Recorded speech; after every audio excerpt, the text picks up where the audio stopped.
Hello everyone, welcome to another episode of TCG Talk, back today with another video. And in today's video, I am going to do my best to give you a pre-release guide for the Bright Light set. Both give you some etiquette rules, some things to think about as you're going into a pre-release, whether you're a first-time player or a long-standing player, as well as give you a few select suggestions, especially if you're a new player and you just don't know where to start, to maybe help you a little bit when you open your packs and at least know, like, okay, what am I looking at, right? So if you're new to the channel, welcome. Thank you so much for stopping by. Feel free to check out my other videos. We're doing a lot of Flesh and Blood content right now with the Bright Light set coming out. So let me know what else you would like to see. If you're a long-standing supporter, thank you so much as always. I really appreciate y'all. So firstly, this set is the most... It is the most diverse set Flesh and Blood has ever made from a deck construction perspective. We don't know how powerful the set's going to be yet. We don't know how it's going to impact the meta of the game. We don't even know how constructed it's going to really look. But I can tell you, just as someone who's been playing since pre-Monarch, this is by far the most diverse set when it comes to how heroes can be built, right? Yes, each hero kind of has a natural way they go. Max seems to go more aggro or lean to aggro side with a lot of boost cards, making hyperdrivers, having resource generation, things of that nature. Dash IO has more of a finesse gameplay by using items and looking at the top deck to her advantage to use combat tricks and unforeseen things on her opponent. And then Teklevossen seems to be this big, beefy, almost like equipment-based character that can go control or aggro, but really is utilizing those equipment pieces.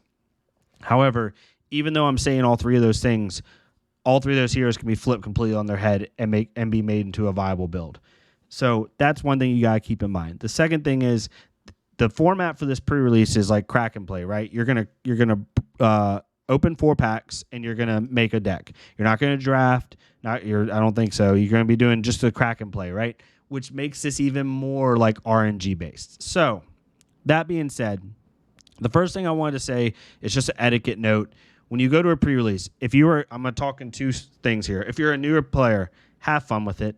No one there is or should be thinking about competition first. Yes, do people want to win just naturally? Sure. But it's not an actual sanctioned competitive event. It's supposed to be fun. People are opening cards, having hype, reading everything for the first time, being excited for a cold foil or a rainbow foil they pull or a majestic or a marvel. What happens, right? It's supposed to be a community event for fun. It doesn't matter if you go 0-3 or 3-0, right? Have fun with it. And don't let your performance or your knowledge dictate your fun, right?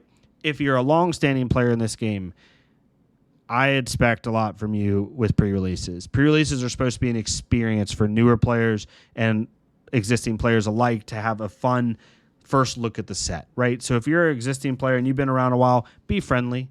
Be patient with people when they're reading cards. You might have a new player that's having fun for the first time. Who cares if you win or lose, right? Have fun with it, right? Make it a fun experience for everyone, right? So that's my first little soapbox for 2 minutes, if I'm allowed to have it. When it comes to the actual set, there's a couple key points I will point out that I think can be useful. So you're going to open up your 4 packs. Here's some things you can look for. With Max, if you want to play Max, you need to look for a lot of boost cards. No matter what you play with Max, whether you play super hyper aggro where you never ever block, whether you play mid-range with his weapon Banksy, or even if you play a control version where you're trying to build up hyperdrivers to then hit with a moonshot, no matter what it is, Max has to boost to make hyperdrivers. Unless you crack 3 to 4 hyperdrivers, he needs to boost in order to make them. So because of that, you need a lot of boost cards, right? I would say at least half your deck should be boost cards, ideally. You want at least 1 boost card per hand. I want at least 2 boost cards per hand. So because of that, however many cards you settle on, half of them need to be boost cards. Another thing that Max you look to have is like something like a moonshot is really, really useful, right? Like if we open this up, if you pull a moonshot, then that could be a really useful thing. If you pull some of these other kind of bigger cards like Gas Guzzler with boost, or something like tall attacks that work really well at the end of chains, that could be really useful. If you pull like a twin driver to be able to boost twice to then go into something else, that could be really useful. Even items like Big Shot might be kind of nice in a limited environment, right? But really, you want to be looking for these low to the ground attacks like 0 to 50, zipper hit, 0 to 60, throttle, these attacks that really help you be able to facilitate Max's game plan, right? When it comes to dash, let's actually look at this really fast. Dash, obviously, items. That's what you're looking for. However, be careful with your item base. When it comes to items, I'm going to search bright lights items here. You have all the items. They're also going to show the equipment here. But you have items down here. Did I not push items? You want to be careful with how many items you run, because in a limited environment, items can actually hurt you. There's a lot of no blocks in your deck, a lot of issues where you could come into basically dead hands that also don't block. So it's kind of risky to run. If you're running a 30 to 40 card deck, right, or 30 card deck, I would, like in a 30 card deck, I probably would want to see one item a hand, maybe not even one item a hand. It's one item every 5 cards because of Dash IO's ability.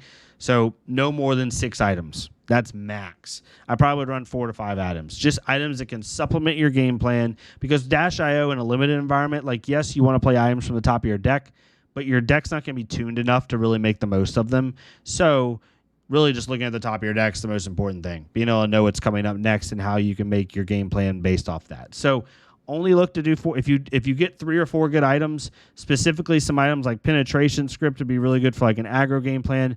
Security script's really good for defense. Reversal script's really good for aggro. If you run to like 3 or 4 boom grenades, I think if you run to like 3 or 4 of this, 2 or 3 of this, then that could be a good sign to go to Dash IO, because this is going to be the most impactful in a limited environment, in my opinion. Other good ones are like Overload script and MHZ script to give cards go again, or Overpower, things of that nature, right? So that's kind of what what Dash IO, what you're looking for. Look for items. If you run to like 4 or 5 decent ones that you think synergize well, then you can supplement those with boost cards or tall attacks to be able to make the most of a Dash kit, right? When it comes to Teklevossen, you're looking for Evos, right? Teklevossen, his whole game plan is running around Evos. He wants to play out, he wants to start with base level equipment, which you're going to have those in the token slot, so you don't got to worry about that. But then he's wanting to basically transfer his token base level equipment into one of these Evos. And what that does is it allows him to play out these attacks that have additional effects when they're Evo upgrade. So, for example, Mechanical Strength is a 3 for 5, but it gets +1 for however many Evos you have equipped. So if you have 2 Evos equipped, this is now a 3 for 7. If you can get 4 Evos equipped, this is a 3 for 9. So if you open a lot of these cards right here, but you don't open any Evos, then I would not run Teklevossen, because you're just kind of running below rate attacks, and there's no way to buff them, and it might not be the best thing. Also, if you don't have Evos, his hero text, oh, wrong one, that's a professor. His hero text is kind of blank, because you can't play Evos from Banish Zone if you have no Evos, and you can't play an Evo at instant speed. So really you're just playing a blank 20 life hero. So if you want to play Teklevossen efficiently, unless you just want a hard line, play Teklevossen, I don't even care if I don't have Evos, play him. But in an efficient sense, you open your 4 packs, I would say ideally you're looking for 2 Evos. So you can at least get a +2 like effect to a lot of the cards, because a lot of the Evo upgrade cards start to get okay once you have 2 Evos equipped, right? So that's kind of where I would go with that. Another thing you want to look for if you're wanting to play Teklevossen is scrap cards. Scrap cards are really nice because once your Evos pop, you're able to scrap them into Banish Zone and then play them from Banish Zone due to Teklevossen's ability, right? So looking for good scrap cards. Some of the better ones, I think, are stuff like just the tall attacks in a limited environment. So stuff like Scrap Harvester would be really nice. Junkyard Dog is a good one. If it scraps, it's a 3 for 7. That's pretty decent. Even Hydraulic Press, 3 for 6, slightly below rate, but it does get overpower if it scraps. Cards like that. So that's another thing to keep in mind. When it comes to Evos, there are a couple that aren't as suited for Teklevossen, which is basically the instant speed equipment Evos. If you get one of these, like if you get one of the cyberpunk looking ones, especially these arms, then these are really suited for Max because they base around hyperdrivers, unless you get hyperdrivers and you want to go Dash IO. Also, these instant speed, the zipline ones, the ones that look like a bumblebee, These are really good, I think, for Dash IO because they just give her like easy effects at instant speed, which is really nice. And then finally, the big beefy boys are really for Tekla-Vossen overall. So I would keep an eye on those as well. The final thing I would give that I can safely give you with confidence, I want to give you more, but I'm only going to give you things that I feel confident about. Galvanized ones are very tricky in a limited environment, I think. So the way Galvanized works is every single Galvanized card will say, when this defends, you may destroy an item you control. If you do, you get +2 defense. So they're all naturally +2 block, except for this one, which is a block card, which goes to 5. But they're all naturally +2 block, and they basically say, like, if you destroy an item when you block with it, then it gets to be a +4 block, right? These are very hard, I think, in a limited environment because in a limited environment, I think you're only going to have like 4 or 5 items. So, like Infused Alloy, for example, if you play this card in your deck and you happen to want to block with it when you don't have an item out, it's a 0 for 4 2 block with no way to give go again unless you supplement it somehow. That's kind of below rate, right? So you got to be really careful with these Galvanized cards unless you're just going to use them for offensive purposes because there are a couple, I think, that are good for offensive reasons. For example, Infused Titanium is just a good 3 for 7. You're not really looking to block with this. You're wanting to attack with it. Maybe you block with 2 other cards, then swing for 7 with this. That's really good. Torque Tuned is a 2 for 6. So these offensive-minded Galvanized cards are pretty good. But be really careful with these lower-level ones. Because, like, Infused Alloy is a blue 0 for 2 with no go again that also only blocks 2. That's not good.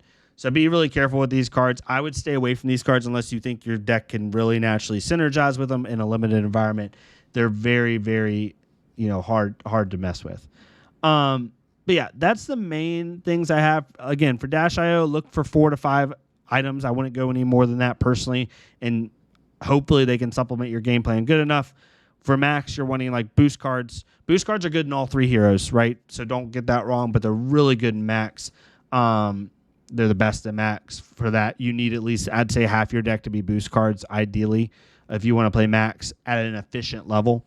And then for Tekla-Vossen, if you want to play him, I would have at least 2 Evos in your deck, and hopefully you can snag some of those Evo upgrades. The Evo upgrades aren't necessary. You can also use scrap cards with Max or boost cards with Max because you can boost away his Evos and then play him from Banishstone.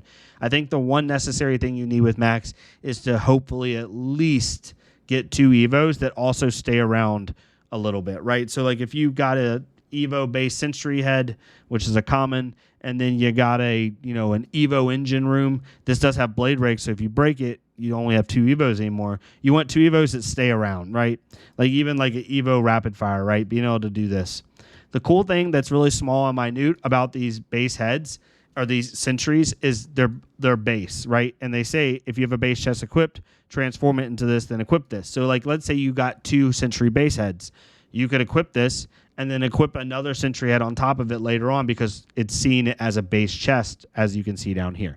So little stuff like that. But hopefully this makes sense. Really just have fun with it, right? Don't go too nuts. Don't worry about your record. Don't worry about your performance. Have fun. You're getting to open 4 packs of a new set before it even releases, and you get to keep them. You get some cool promos. You might get a cool play mat if you get the random drawing or you get the other way. But really, just have fun with it. See what cool stuff you can open. Trade with other people if you're wanting maybe you're wanting to build Dash IO and they're wanting to build Max. And so you're like, hey, you have some really cool items. You want to trade with me after this? Stuff like that, after the whole event itself. Make an experience, y'all. Both new players and existing players alike. But hopefully this made sense. I want to try to give a couple small clues that I think that could help you out, at least a starting point. Anything else I would give you would just be, too crazy to me. But yeah, hopefully you enjoyed this. If you did, please leave a like, comment, subscribe. If not me, it's totally fine. Go into our Flesh and Blood career, leave a like, comment, subscribe on their stuff so we can get more people seeing this game. Hopefully it's helped a little bit. Let me know if you have any other questions down below in the comments, and I'll see y'all next time on TCG Talk. Thank y'all so much.